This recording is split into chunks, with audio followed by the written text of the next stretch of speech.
அரசன் படத்தோடைய அந்த ப்ரோமோவை வந்து ரிலீஸ் பண்ணியிருக்காங்க. ஸோ எஸ்டிஆர் தெறிக்க விட்டார் அப்படின்னு சொல்லலாம். எஸ்டிஆர் அதுக்கப்புறமேட்டுக்கு நம்ம வெற்றிமாறன் இவங்க 2 பேருடைய காம்போவில் ரொம்ப வருஷமாக எதிர்பார்த்துட்டு இருந்தோம். எல்லாருக்குமே தெரியும் வடசென்னை படம் வந்து அவர் நடிக்க வேண்டியது தான் இருந்தது. ஆனால் சில காரணங்களால் அவர் நடிக்க முடியல அப்படின்னா தனுஷை நடிக்க வச்சாங்க.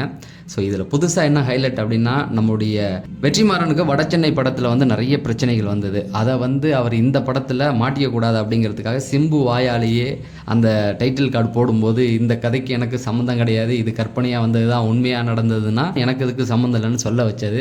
அதுக்கப்புறமேட்டு நம்ம நெல்சனை கொண்டு வந்து அதை ஃபன்னியாக கொண்டு போனது சூப்பராகவே இருந்தது. தனுஷ் பற்றி நம்ம எஸ்டிஆர் பேசுனது நல்லாவே இருந்தது, தனுஷை நடிக்க வைங்க அப்படின்னு.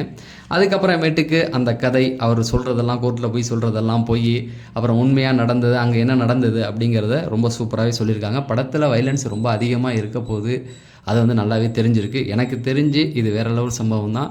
நம்ம சேனலில் சினிமா சார்ந்த நிறைய அப்டேட்கள் கொடுத்துக்கிட்டு இருக்கோம். அதை தெரிஞ்சுக்கணுன்னா நம்ம சேனலை சப்ஸ்கிரைப் பண்ணிட்டு உங்களுக்கு எஸ்டிஆரை பிடிக்குன்னா இந்த வீடியோவை லைக் பண்ணுங்கள்.